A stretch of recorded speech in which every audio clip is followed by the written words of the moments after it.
పచ్చి కొబ్బరిని ఇలా చిన్న చిన్న పీసెస్ లాగా కట్ చేసి తీసుకున్నా. కావాలంటే బ్రౌన్ పార్ట్ తీయొచ్చు, నేను అలాగే వేసేసుకుంటున్నా.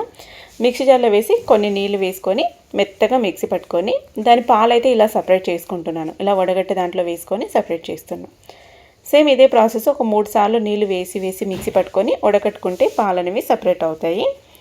ఇంక ఇక్కడ 3 కప్పుల బియ్యం అయితే తీసుకుంటున్నాను. 1 కప్పు బిర్యానీ రైస్ తీసుకున్న, 2 కప్పులు నార్మల్ బియ్యం అయితే తీసుకున్న, సోను మసూరి బియ్యము.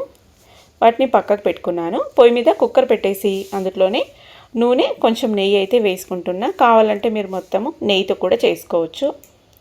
ఇంకా కొన్ని బిర్యానీ మసాలాలు, మరాఠీ మొగ్గు, దాల్చిన చెక్క, అనాస పువ్వు ఇలాగా, అండ్ ఆకు కొంచెము, బిర్యానీ ఆకు, ఇలా కొన్ని షాజీరా, లవంగాలు, యాలక్కాయలు, ఇలా కొన్ని మీ దగ్గర ఏవి ఉంటే అవి వేసుకోవచ్చు. నా దగ్గర ఉన్నాయని నేను వేసుకుంటూ ఉన్నాను. మసాలాలు ఇవన్నీ వేసుకుంటే టేస్టు, ఫ్లేవర్ బాగుంటుంది. కొందరికి నచ్చదు, కొందరికి నచ్చుతుంది.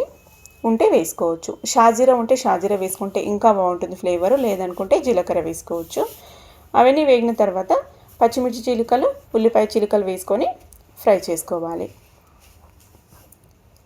ఉల్లిపాయ చిలుకలు బాగా బ్రౌన్ కలర్ వచ్చేంత వరకు ఫ్రై చేసేసుకొని ఇప్పుడు ఇందులోకి పుదీనా అయితే వేసుకుంటున్నాను. 1 కప్పు పుదీనా ఆకులు అయితే కడిగేసి వేసాను. బాగా మిక్స్ చేసి ఆకులని మగ్గించుకుందాం. ఇందులోనే అల్లం వెల్లుల్లి పేస్టు 1 టీ స్పూన్ వేసేసుకున్నాను. రుచికి సరిపడా ఉప్పు. అల్లం వెల్లుల్లి పేస్టు పచ్చిదనం పోయేంత వరకు ఫ్రై చేసేసుకుందాం. ఇలా బాగా ఫ్రై అయిన తర్వాత ఇప్పుడు ఇందులోకి మనం ఇందాక పాలు సపరేట్ చేసుకున్నాం కదా, ఆ పాలు అయితే వేసుకోవాలి. నేను ఇక్కడ ఒక్క మిస్టేక్ చేశానండి. పాలు వేయకుండా ముందుగా బియ్యం వేయాల్సింది.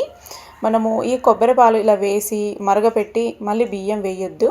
నాకు ఒకటి ఇప్పుడు తెలిసింది, నేను చేశాను కాబట్టి, ఒక మిస్టేక్ చేశానని తెలిసింది, ఒకసారి ప్రిపేర్ చేశాను కాబట్టి మీరు ఇలా చేయొద్దు అని చెప్తున్నాను. ఇప్పుడు పోపులో ఇలా డైరెక్ట్గా బియ్యం కడిగేసి వేసేసుకొని తర్వాత పాలు వేసేసుకొని ప్రిపేర్ చేసుకోండి, ఇంకా బాగుంటుంది.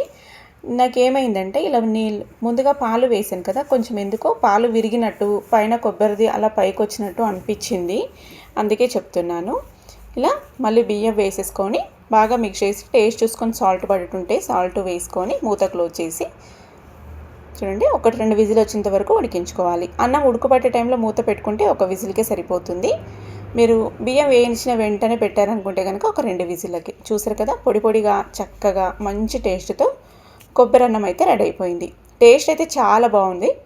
నచ్చితే ట్రై చేయండి. బాయ్.